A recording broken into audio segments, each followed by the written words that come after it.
Hello everyone, एक बार फिर स्वागत है आप सभी का अपने यूट्यूब चैनल पर। तो फ्रेंड्स, आज की इस वीडियो में हम डिस्कस करेंगे जियोग्राफी के कुछ इंपॉर्टेंट क्वेश्चंस जो मेरी प्रीवियस एचपीएसएससी हमीरपुर के एग्ज़ाम में ये क्वेश्चंस पूछे गए थे। तो फ्रेंड्स, इन क्वेश्चंस के मैं आपको जितने भी आंसर बताऊंगा वो फाइनल आंसर की के अकॉर्डिंग ही बताऊंगा जो हमीरपुर बोर्ड ने जारी की थी। तो फ्रेंड्स, ये क्वेश्चंस आपको आगामी HPSSC, GBT commission, SI conductor, JOIT post code 965 और वेरियस एग्ज़ाम जो हमीरपुर बोर्ड द्वारा कंडक्ट किए जाने हैं, उन्हें सभी एग्ज़ाम में ये क्वेश्चंस आपको काफ़ी हेल्पफुल साबित होंगे। तो फ्रेंड्स, आपने क्या करना है, इन क्वेश्चंस के शॉर्ट फॉर्म में नोट्स जरूर बना लेने हैं क्योंकि रिवीजन के टाइम ये क्वेश्चंस आपको काफ़ी हेल्पफुल साबित होंगे।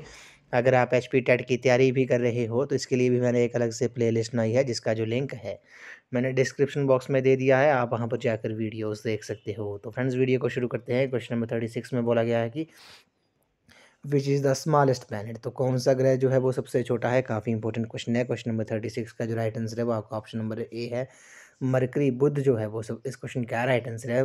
बुध जो है वो सबसे छोटा ग्रह है। ऑप्शन नंबर ए इस क्वेश्चन का राइट आंसर है। उसके बाद बात करते हैं जो सबसे बड़ा ग्रह है। सबसे बड़ा ग्रह आपने याद रखना है, सबसे बड़ा ग्रह जो है वो बृहस्पति है और सबसे अधिक उपग्रह वाला ग्रह जो है वो भी बृहस्पति है, ये भी आपने याद रखना है। और सबसे छोटा आपको पता है मरकरी है। उसके बाद बात करते हैं सूर्य से सबसे दूर जो स्थित ग्रह है वो कौन सा है, वो वरुण है। और सबसे छोटा व निकट ग्रह, सबसे सूर्य के सबसे नज़दीक और छोटा ग्रह जो है वो बुध है। और पृथ्वी का सबसे जो निकट ग्रह है वो शुक्र है, ये भी आपने याद रखना है। और पृथ्वी को नीला ग्रह के नाम से भी जाना जाता है। पृथ्वी की बहन जो है वो शुक्र को कहा जाता है, ये भी आपने याद रखना है। नीला ग्रह जो है वो पृथ्वी को कहा जाता है। लाल ग्रह, रेड प्लैनेट जो है वो मंगल को कहा जाता है, ये भी आपने याद रखना है। यहाँ से कई क्वेश्चन पूछ सकते हैं। और विंटर प्लैनेट प्लैनेट अगर आप पूछा है कि विंटर प्लैनेट किस प्लैनेट को कहा जाता है, तो वो बृहस्पति को ही कहा जाता है, ये भी आपने याद रखना है। और सौंदर्य का देव जो है वो शुक्र ग्रह को कहा जाता है। सबसे और morning star as well as evening star जो कहा जाता है वो किसे कहा जाता है, वो भी आपने याद रखना है, वो शुक्र ग्रह को ही कहा जाता है। और सबसे गर्म ग्रह जो है वो भी शुक्र ही है, ये भी आपने याद रखना है। तो ऑप्शन नंबर ए जो है इस क्वेश्चन का राइट आंसर है। स्मॉलेस्ट प्लैनेट कौन सा है, मरकरी जो है। बुध जो है वो सबसे छोटा ग्रह है। क्वेश्चन नंबर 37 पे चलते हैं। क्वेश्चन नंबर 37 में बोला गया है कि बसंत विषुव किस दिन होता है, वर्नल इक्विनेक्स फॉल्स ऑन। तो बसंत विषुव जो है वो किस दिन होता है, काफ़ी इंपॉर्टेंट क्वेश्चन है। क्वेश्चन नंबर 37 का जो राइट आंसर है वो आपका ऑप्शन नंबर ए है, 21 मार्च जो है इस क्वेश्चन का राइट आंसर है। Vernal equinox falls on 21 March. Question number 38 पे चलते हैं। The jet stream is found in the. तो जेट स्ट्रीम पाई जाती है कहाँ, पाई जाती है, ये किस लेयर में पाई जाती है। क्वेश्चन नंबर 38 जो है काफ़ी इंपॉर्टेंट क्वेश्चन है। इस क्वेश्चन का जो राइट आंसर है वो आपका ऑप्शन नंबर डी है, क्षोभ सीमा में पाई जाती है। ऑप्शन नंबर डी जो है इस क्वेश्चन का राइट आंसर है। The jet stream is found in tropopause. Option number D इस क्वेश्चन का राइट आंसर है। बात करते हैं ट्रोपोस्फेयर के बारे में। तो आपको पता होगा जो ट्रोपोस्फेयर है, क्षोभ मंडल जो है, ये वायुमंडल की सबसे निचली परत है। इस परत की जो ऊंचाई है वो भूमध्य रेखा पर 16 किलोमीटर तथा ध्रुवों पर 8 किलोमीटर है।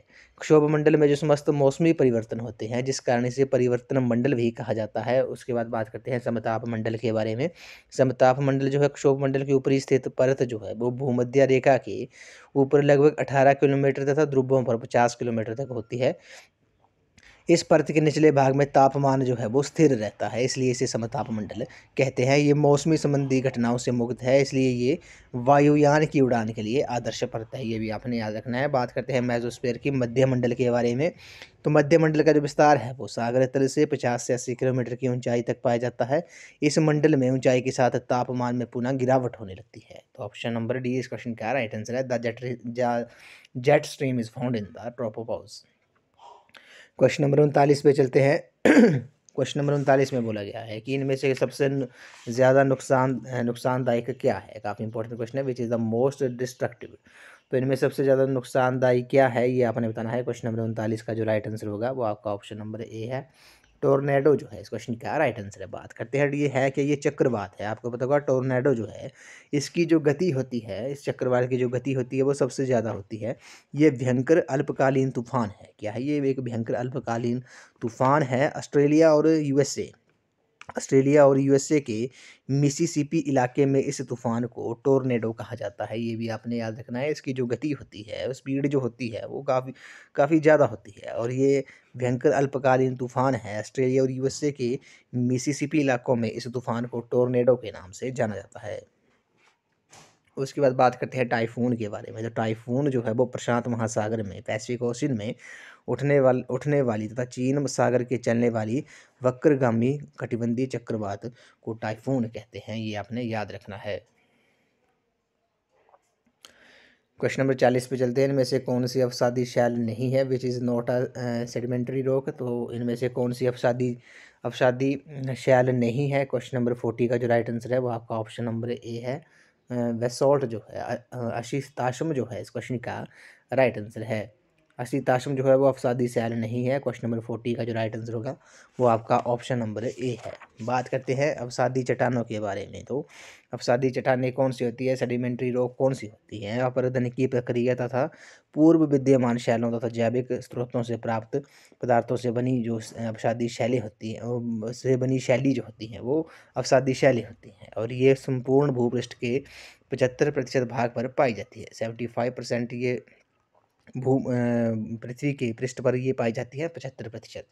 तो वेसोल्ट जो है ये इस क्वेश्चन का राइट आंसर है। आपको बताऊंगा जो वेसोल्ट है ये आग्नेय चट्टानें है। क्या है, आग्नेय चट्टान का ये उदाहरण है। आग्नेय चट्टानें कौन सी होती है, इनका निर्माण ज्वालामुखी उद्गार के समय भूगर्भ से निकलने वाले लावा के जमकर ठंडा हो जाने के पश्चात होता है। ग्रेनाइट हो गया, वेसोल्ट हो गया, गैब्रोजायोराइट, पिचस्टोन, प्यूमिस, पेग्माटाइट जो है ये इग्नेस रॉक यानी कि आग्नेय चट्टानों के उदाहरण हैं।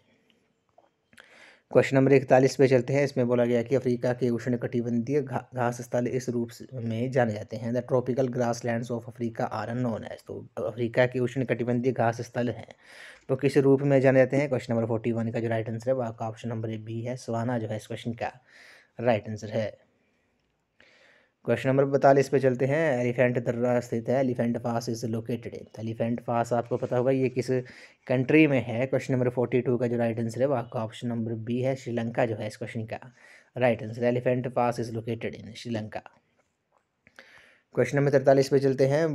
बोलीविया की राजधानी है द कैपिटल ऑफ बोलीविया। तो बोलीविया की जो कैपिटल है वो कौन सी है। क्वेश्चन नंबर 43 का जो राइट आंसर है वो आपका ऑप्शन नंबर डी है। लापाज जो है इस क्वेश्चन का राइट आंसर है। क्वेश्चन नंबर 44 पे चलते हैं। Nippon is the new name of. तो निप्पन नया नाम है। तो निप्पन आपको पता होगा ये किसका प्राचीन नाम था। क्वेश्चन नंबर 44 का जो राइट आंसर है वो आपका ऑप्शन नंबर ए है। जापान जो है इस क्वेश्चन का राइट आंसर है। जापान का जो पुराना नाम था वो निप्पन था। ऑप्शन नंबर ए इस क्वेश्चन का राइट आंसर है। अगले प्रश्न पे चलते हैं। इसमें बोला गया है कि हिंद महासागर में सबसे बड़ा महाद्वीप कौन सा है। The largest island in the Indian ocean is. तो हिंद महासागर में जो सबसे बड़ा महाद्वीप है वो कौन सा है, वो मेडागास्कर है। ऑप्शन नंबर ए जो है इस क्वेश्चन का राइट आंसर है। बात करते हैं मेडागास्कर के एरिया की। तो एरिया जो है इसका वो 5,87,000 कितना है, 5,87,041 5,87,041 वर्ग किलोमीटर है, स्क्वायर किलोमीटर है। इसका एरिया है किसका, मेडागास्कर का। ये हिंद महासागर का सबसे बड़ा महाद्वीप है। तो largest island in the Indian ocean is Madagascar. Option number A इस क्वेश्चन का राइट आंसर है। क्वेश्चन नंबर 46 पे चलते हैं। क्वेश्चन नंबर 46 जो है वो काफ़ी इंपॉर्टेंट क्वेश्चन है। इसमें बोला गया है कि इनमें से कौन सी नकदी फसल नहीं है, which is not a cash crop. तो नकदी फसल कौन सी नहीं है। क्वेश्चन नंबर 46 का जो राइट आंसर है वो आपका ऑप्शन नंबर सी है। जवार जो है इस क्वेश्चन का राइट आंसर है। अगला प्रश्न है, इटली का मुख्य औद्योगिक शहर कौन सा है। The chief industrial city of Italy is. तो इटली का जो मुख्य औद्योगिक शहर है वो कौन सा है। क्वेश्चन नंबर 47 का जो राइट आंसर है वो आपका ऑप्शन नंबर बी है। मिलान जो है इस क्वेश्चन का राइट आंसर है। क्वेश्चन नंबर 48 पे चलते हैं। माओरी किस डैश के रहवासी है। माओरीज आर द इनहेबिटेंट्स ऑफ। तो माओरी आपको पता है ये कहाँ के स्थायी निवासी है, ये न्यूजीलैंड की एक ट्राइब है। ऑप्शन नंबर ए जो है इस क्वेश्चन का राइट आंसर है।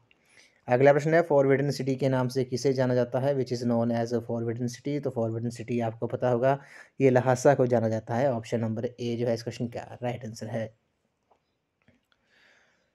क्वेश्चन नंबर 50 पे चलते हैं। इसमें बोला गया कि the first satellite was launched by. तो प्रथम उपग्रह जो है वो डैश के द्वारा प्रक्षेपित किया गया था। तो first satellite was launched by, तो ये किसके द्वारा लॉन्च किया गया था। क्वेश्चन नंबर 50 का जो राइट आंसर है वो आपका ऑप्शन नंबर ए है। यूनाइटेड स्टेट्स ऑफ अमेरिका जो है यूएसए इस क्वेश्चन का राइट आंसर है। प्रथम उपग्रह यूएसए के द्वारा प्रक्षेपित किया गया था।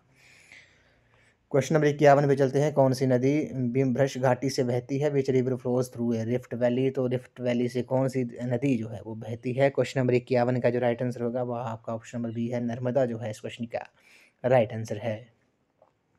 क्वेश्चन नंबर 52 पे चलते हैं। भारत में सबसे ऊंचा जलप्रपात कौन सा है? The highest waterfall in India is. तो भारत में सबसे ऊंचा जो जलप्रपात है वो कौन सा है? क्वेश्चन नंबर 52 का जो राइट आंसर है वो आपका ऑप्शन नंबर बी है, जोग जो है इस क्वेश्चन का राइट आंसर है। क्वेश्चन नंबर 53 पे चलते हैं। भारत में ज़्यादातर वर्षा होती है? मोस्ट ऑफ इंडिया रेनफॉल से। तो भारत में ज़्यादातर वर्षा होती है, तो क्वेश्चन नंबर 53 का जो राइट आंसर होगा वो आपका ऑप्शन नंबर ए है, चक्रवाती जो है साइक्लोनिक वर्षा होती है भारत में ज़्यादातर। तो ऑप्शन नंबर ए जो है इस क्वेश्चन का राइट आंसर है। क्वेश्चन नंबर 54 पे चलते हैं। भारत के सुदूर पूर्व भाग में कौन सा राज्य स्थित है? Which state is the eastern most part of India? तो भारत के सुदूर पूर्व भाग में कौन सा राज्य जो है वो स्थित है? क्वेश्चन नंबर 54 का जो राइट आंसर होगा वो आपका ऑप्शन नंबर सी है, अरुणाचल प्रदेश जो है इस क्वेश्चन का राइट आंसर है। भारत के सुदूर पूर्व भाग में अरुणाचल प्रदेश स्टेट स्थित है। आप क्वेश्चन आपसे ये पूछ सकते हैं कि किस स्टेट को पहले नेफा के नाम से, किस नाम से, नेफा के नाम से किस स्टेट को जाना जाता था? ये क्वेश्चन भी आपसे कई बार पूछ सकते हैं। तो ये अरुणाचल प्रदेश को नेफा के नाम से पहले जाना जाता था। तो ऑप्शन नंबर सी इस क्वेश्चन का राइट आंसर है। भारत के सुदूर पूर्व भाग में अरुणाचल प्रदेश जो है वो स्थित है। इस वीडियो को लास्ट क्वेश्चन है, काजीरंगा राष्ट्रीय उद्यान कहाँ पर स्थित है? Kaziranga national park is located इन। तो आपको पता होगा काजीरंगा जो नेशनल पार्क है वो किस स्टेट में है? वो आसाम में है, ऑप्शन में नहीं है। तो नॉन ऑफ दिस इस क्वेश्चन का राइट आंसर होगा। आपको काजीरंगा नेशनल पार्क जो है वो असम स्टेट में है, और ये एक सींग वाले गैंडों के लिए प्रसिद्ध है, ये भी आपने याद रखना है। तो ऑप्शन नंबर डी इस क्वेश्चन का राइट आंसर है। नन ऑफ दीज इस क्वेश्चन का राइट आंसर है, क्योंकि ऑप्शन में नहीं है असम, तो हम ऑप्शन डी पे जाएंगे। तो फ्रेंड्स आज की इस वीडियो में बस इतना ही। आज हमने जियोग्राफी के कुछ इंपॉर्टेंट क्वेश्चन डिस्कस किए जो प्रीवियस HPSSC हमीरपुर के एग्जाम में ये क्वेश्चंस पूछे गए थे। तो फ्रेंड्स इन क्वेश्चंस के मैंने आपको जितने भी आंसर बताए वो आंसर की के अकॉर्डिंग ही बताए हैं जो HPSSC हमीरपुर बोर्ड ने जारी की थी। तो फ्रेंड्स आपने क्या करना है, इन क्वेश्चंस के शॉर्ट फॉर्म में नोट्स जरूर बना लेने हैं, क्योंकि रिवीजन के टाइम ये क्वेश्चंस आपको काफ़ी हेल्पफुल साबित होंगे। तो फ्रेंड्स आज की इस वीडियो में बस इतना ही। आई होप आपको वीडियो पसंद आई होगी, तो वीडियो को लाइक शेयर एंड सब्सक्राइब जरूर कर दें। अगर आप HP टेट की तैयारी कर रहे हो तो इसके लिए भी मैंने एक अलग से प्लेलिस्ट बनाई है, जिसका जो लिंक है मैंने डिस्क्रिप्शन बॉक्स में दे दिया है। आप वहाँ पर जाकर वीडियोस देख सकते हो। वहाँ पर आपको HP टेट के रिगार्डिंग 140+ वीडियोज़ आपको देखने को मिलेंगी, जो सभी स्ट्रीम वालों के लिए काफ़ी हेल्पफुल साबित होंगी। वहाँ पर मेनली आपको HP टेट के रिगार्डिंग साइकोलॉजी और GK के क्वेश्चन ही आपको देखने को मिलेंगी। तो फ्रेंड्स आज की इस वीडियो में बस इतना ही। अगर आपको वीडियो अच्छी लगी है तो वीडियो को लाइक शेयर एंड कमेंट भी जरूर कर दें। तो फ्रेंड्स आज की इस वीडियो में बस इतना ही। तो थैंक यू फ्रेंड्स।